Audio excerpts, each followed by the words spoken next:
Dengue में अक्सर ये सुनने को मिलता है कि प्लेटलेट्स डाउन हो गई। जब डेंगू आपके शरीर में काटता है तो वो अपना लार्वा आपके ब्लड में छोड़ देता है। चलिए, हमने इसका समाधान खोज दिया।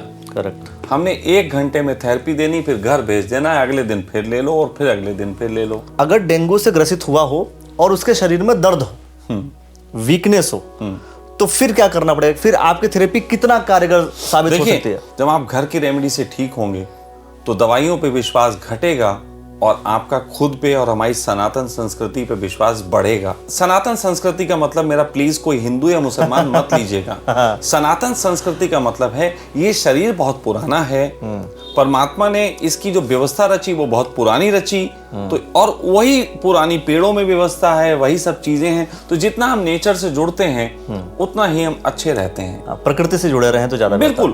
कि हम हाइड्रोजन थेरेपी देते हैं जिसपे ऑलरेडी दुनिया की सभी रिसर्च सेंटर से ये अप्रूवल है कि हाइड्रोजन ने कभी किसी को नुकसान नहीं पहुंचाया। आपके शहर ने डेंगू का भारी प्रकोप झेला और ऐसा प्रकोप कि हॉस्पिटल पूरे फुल पड़े हुए थे और जहां भी आप जाइए हाहाकार मचा हुआ था कि आखिर किस तरीके से डेंगू पे काबू पाया जाए। सरकार और स्वास्थ्य विभाग भी इसको सोच रही थी कि कैसे कंट्रोल करें हम। कोई कहीं जा रहा है, कभी किसी हॉस्पिटल के ऊपर आरोप लग रहे हैं, कहीं पर ऐसा हो रहा है कि भाई लाशें बाहर निकल रही हैं। कई जिंदगियां इस डेंगू ने भी खत्म कर दी। लेकिन एक ऐसा सेंटर सखा वेलनेस जो कि यह दावा कर रहा है कि हम आपको 3 दिन में, अगर आपको डेंगू हुआ है तो 3 दिन में डेंगू पे काबू पा लेंगे और अगर आपको बीमारी है तो समाप्त कर देंगे। शशांक सखा जी हमारे साथ हैं। सर, आपका बहुत बहुत स्वागत करता हूं मैं। आपने आपका जो वीडियो सोशल मीडिया पर आपने डाला, तो सवाल यह है क्या, चूंकि ऑलरेडी इस डेंगू ने बहुत से हालत खराब हुई और मैं समझता हूं कि घुटनों में दर्द, बॉडी में पेन कंटिन्यूअस रहा और कोई अगर 7 दिन तक बीमार है तो 7 दिन के बाद 30 दिनों तक उसकी हालत खराब है, एनर्जी डाउन है, और आप कह रहे हैं कि आपने 3 दिन में काबू पाने का नुस्खा पा लिया। कैसे, क्या? देखिए, आप हमसे पहले परिचित हैं जी, आपके दर्शक भी हमें पहले से जानते होंगे जी। तो हमारा सखा वेलनेस है और हम लोग एक नए तरीके से थेरेपी पे काम करते हैं जिसमें हम लोग ज्योतिष के माध्यम से और हाइड्रोजन थेरेपी, रागा, इनके माध्यम से इलाज करते हैं। लेकिन ज़्यादातर हम लोग जो इलाज करते हैं वो उन असाध्य रोगों पे करते हैं जिनका इलाज लोग कहीं से भी नहीं करा पाते। यही हमारी स्पेशलिटी है जी। लेकिन देखिए, ऐसा होता है कि जब हम एक प्रोफेशंस में होते हैं, खासतौर पे वेलनेस के प्रोफेशन में, तो लोगों को छोटी सी भी कोई बीमारी होती है तो उन्हें हमसे उम्मीद होती है।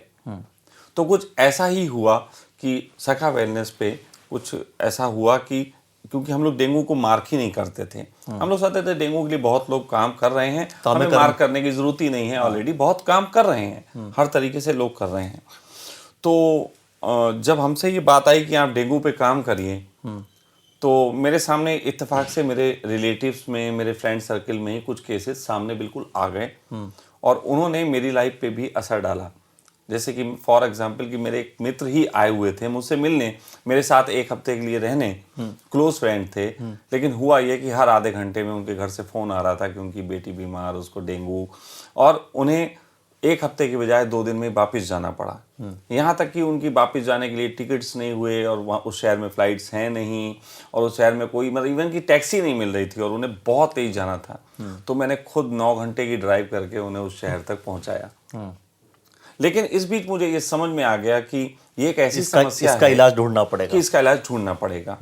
तो मैंने फिर अपने तरीके से जो हमारी स्टडी प्रोसेस है कि व्हाट इज डेंगू, फिर डेंगू शरीर के किस अंग में होता है, वो अंग किस राशि से प्रभावित होता है, किस उम्र के लोगों को किस तरीके की चीज़ें, मतलब वो अपना मेरी एक कैलकुलेशन है।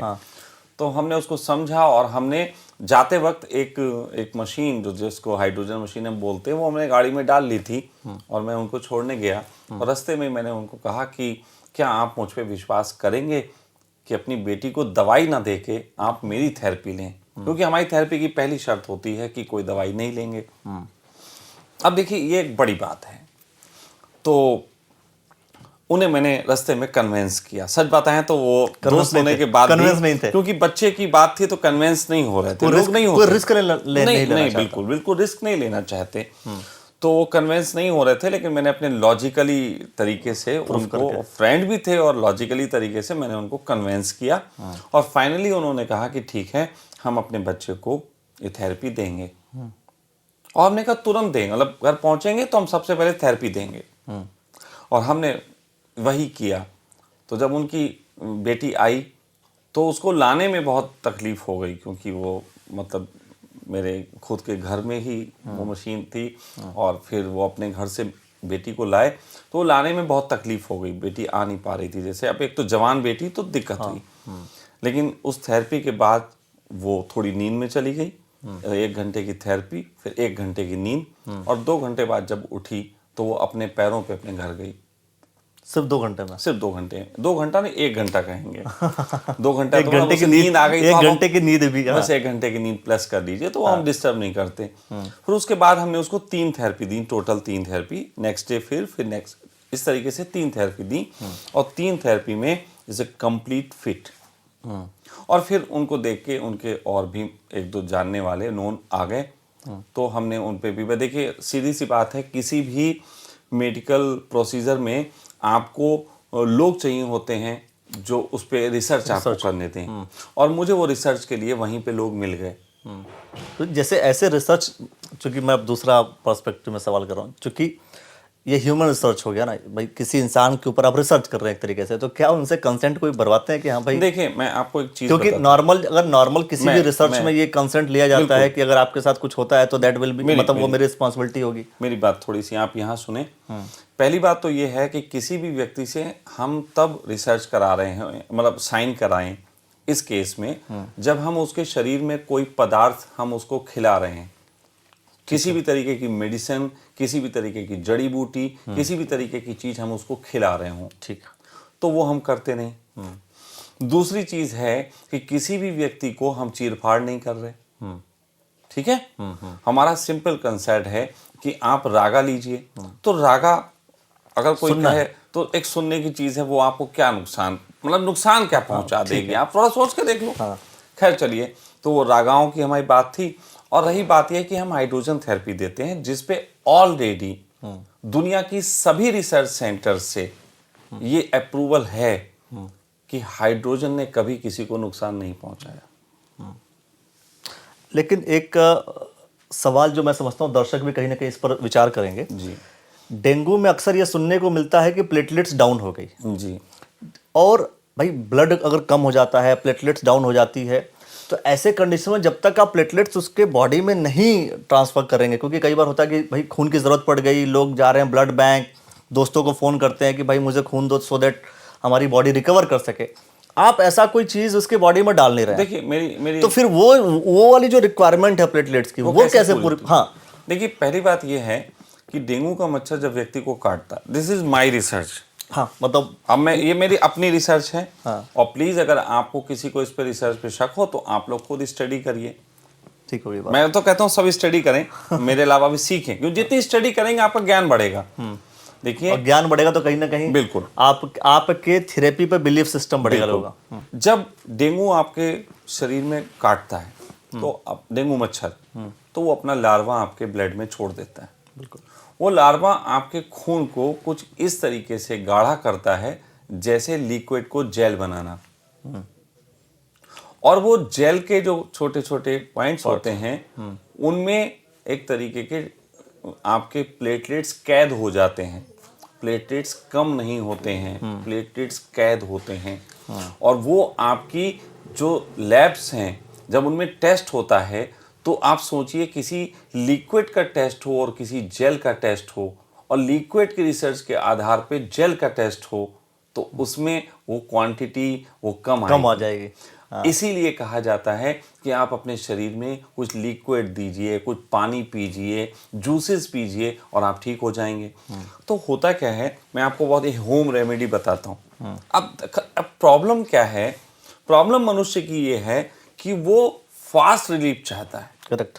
पूरी दुनिया में आज अगर मेडिकल साइंस फैली है तो उसका एक ही कारण है, फास्ट रिलीफ। जो दूसरा विश्व युद्ध हुआ था उसमें सैनिकों को जब दर्द होता था तो उनको पेन किलर दी जाती थी, और वो पेन किलर की वजह से आज पूरी मेडिकल साइंस जो है वो दुनिया में फैली।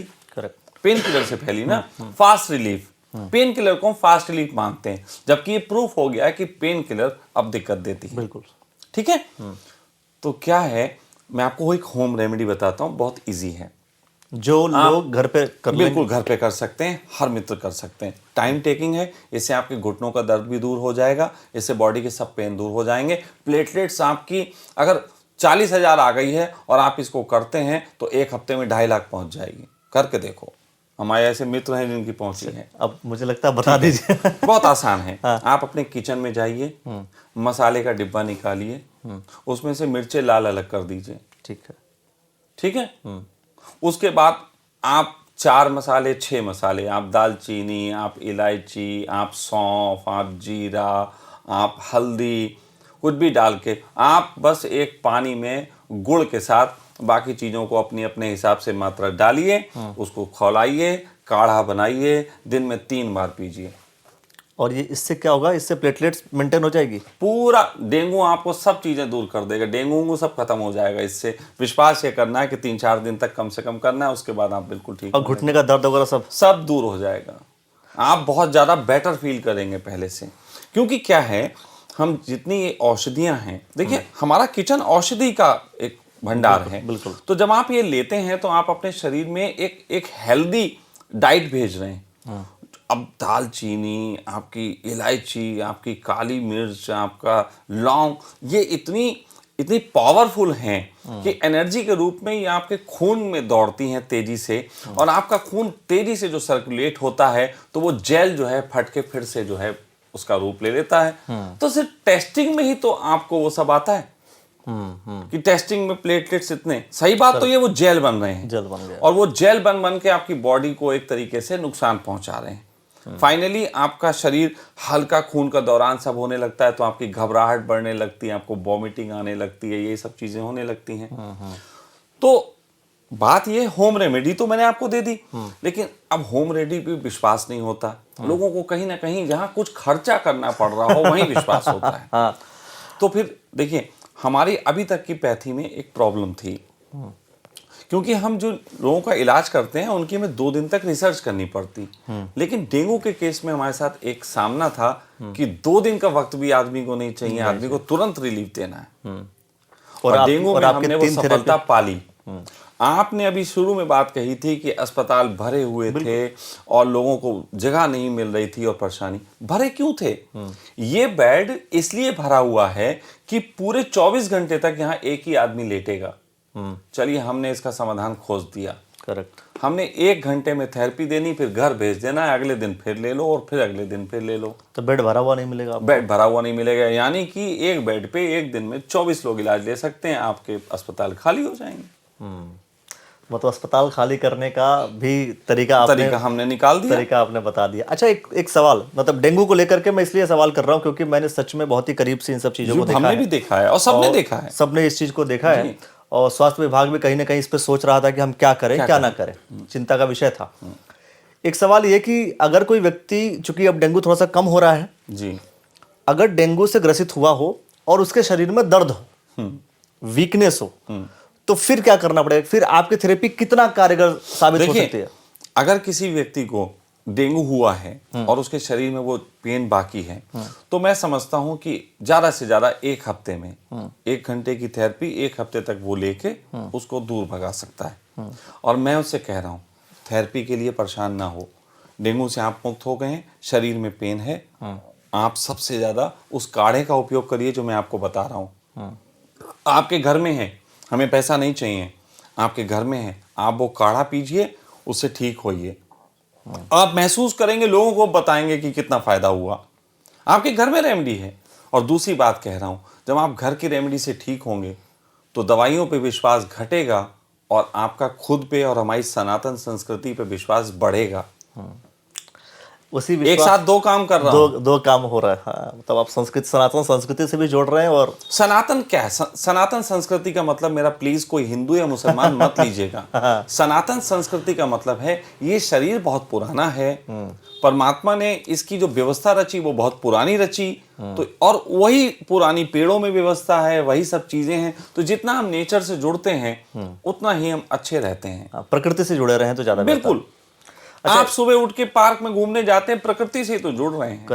करेक्ट होगी बात, और इससे आपको एनर्जी भी तो सनातन संस्कृति का मेरा सो कॉल्ड मतलब मत लीजिएगा, हर कोई जो आज के समय में पॉलिटिकल सनातन का मतलब है, सनातन का मतलब है जो सदा से था उससे जुड़ो। भगवान सदा से था, अल्लाह सदा से था, ईश्वर सदा से था, आपका जी सब कुछ सदा। चलिए अभी इस पॉलिटिकल डिबेट में नहीं पड़ेंगे, क्योंकि आपने इसीलिए बोला इसीलिए मैं बच गया। आपने सारी बातें बोल दी कि ये सदा से सिर्फ और सिर्फ, बहुत से पॉलिटिकल लोग बोलते हैं कि सिर्फ और सिर्फ हिंदुत्व जो रहा है उसी सब चीजों को, खैर वो सारे विषय को हम छोड़ते हैं। क्यों, जो सदा से था, आप सदा से थे, भगवान सदा से था। बाकी दर्शक समझ लेंगे कि सदा से क्या था और क्या नहीं था। खैर अब सवाल अगला ये है कि घुटने को लेकर के ही बहुत से लोग ये कहते हैं कि मोटापा है तो इस वजह से भी घुटने में दर्द बढ़ जाता है।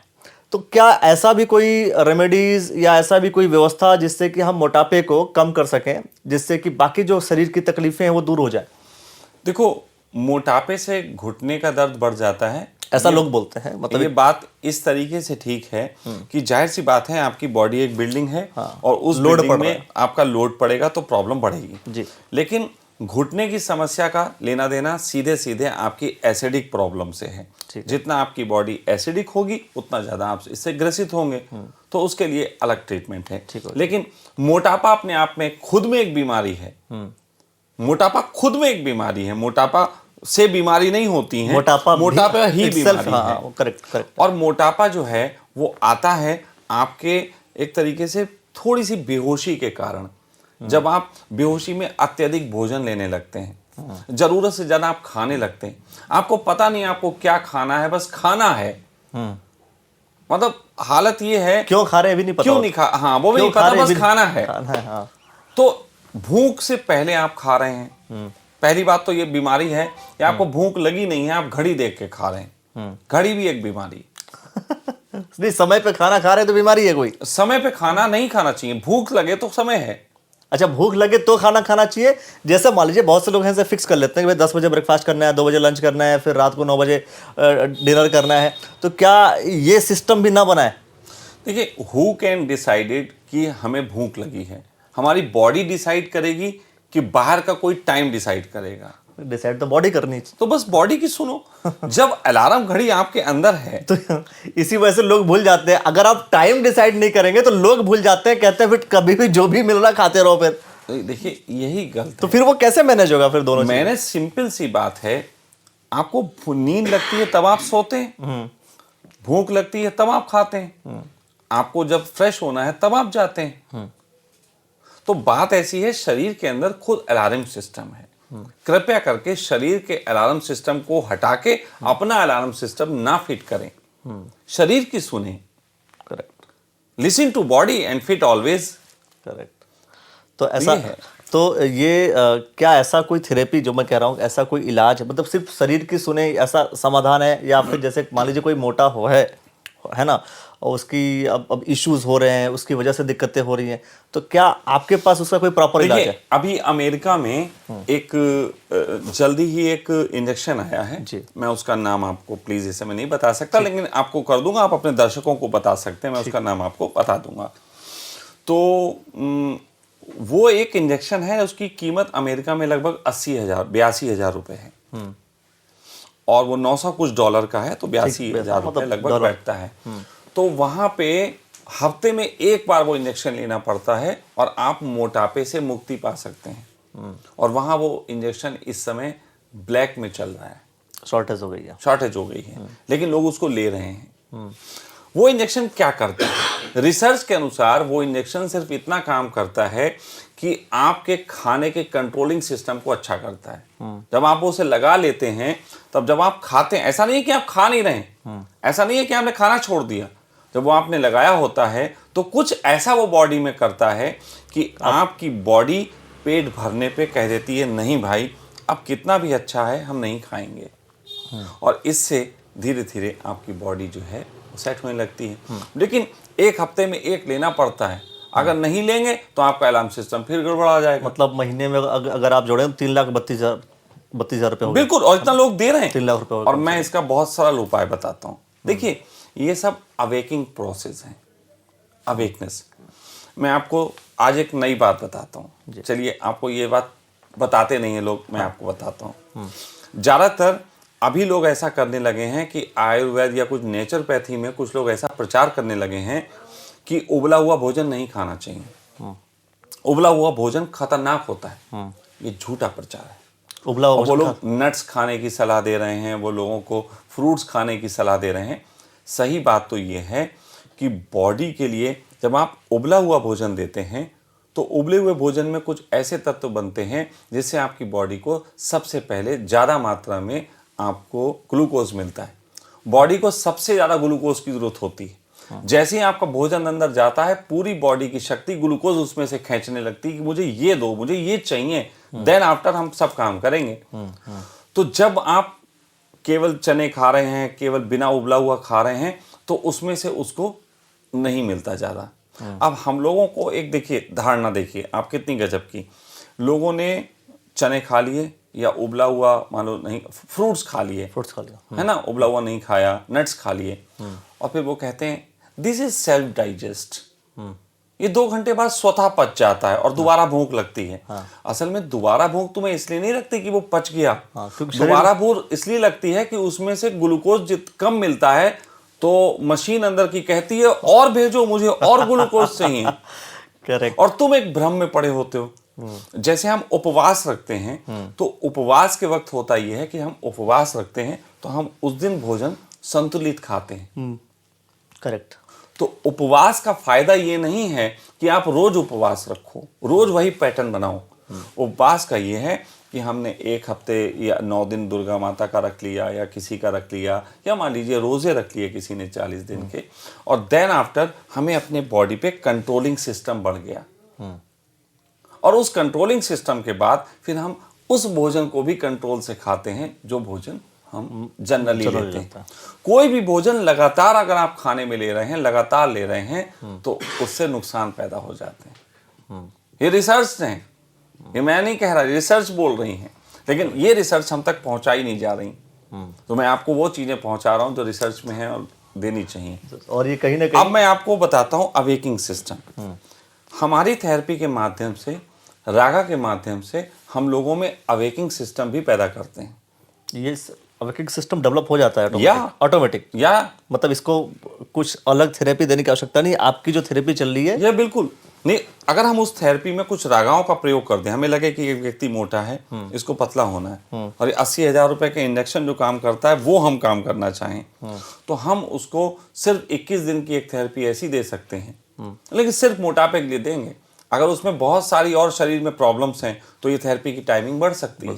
वैसे हम उसे 21 दिन की थेरेपी ऐसी दे सकते हैं कि उसमें एक अवेकिंग सिस्टम पैदा हो जाए और वो स्वतः ही कम भोजन लेने लगे, और धीरे धीरे उसकी बॉडी में वही फायदे होंगे जो 80,000 रुपये हफ्ते का इंजेक्शन लेने के होते हैं।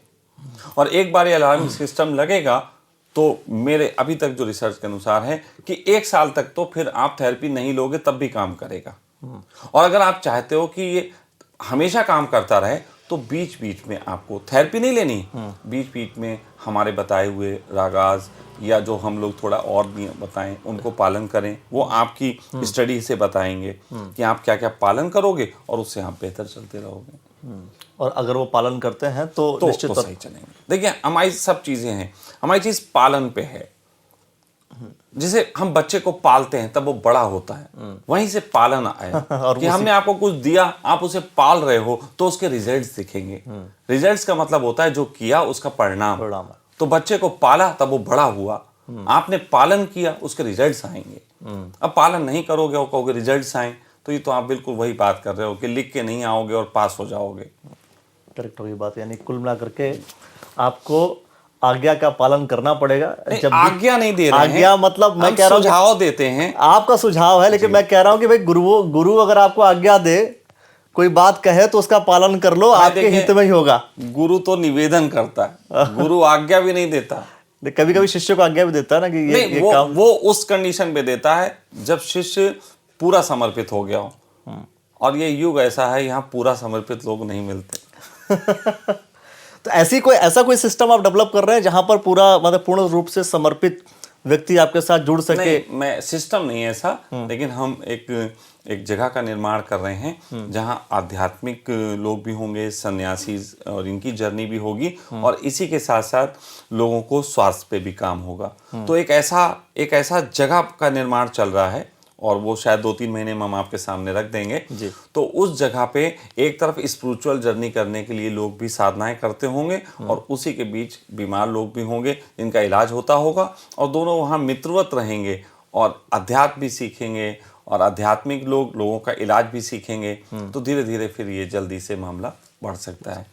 तो एक ऐसा निर्माण चल रहा है जहां 200-250 लोग ऐसे रह सकते हैं, इतना बड़ा। जब वो जो निर्माण चल रहा है, जिस जगह की बात हो रही है, उस जगह को जब पूरा डेवलप हो जाएगा तो उसे लेकर के भी हम चर्चा अवश्य करेंगे। आपको बुलाएंगे वहां पे, आप उसको आएंगे, उसको फील करेंगे, वहां देखेंगे कि हम किस हाँ, पूरा वहाँ की पूरी जर्नी भी हम आपको बताएंगे। बिल्कुल बिल्कुल। और मैं समझता हूँ कि बहुत सारे, जब हम आपके साथ बैठते हैं तो बहुत सारे ऐसे विषय आ जाते हैं और बहुत लंबा एक पूरा डिस्कशन हो जाता है। तो अन्य विषयों को लेकर के भी आपके साथ हम जरूर बैठेंगे। और दोस्तों, आपको ये जो सारी बातें आपको समझ में आई हैं, क्या कुछ आप कहना चाहते हैं, कमेंट सेक्शन में अपनी प्रतिक्रिया अवश्य दे दीजिए, और देखते रहिए द न्यूज़ वाला नेटवर्क। सर, आपने जो समय दिया इसके लिए बहुत बहुत धन्यवाद आपका। धन्यवाद।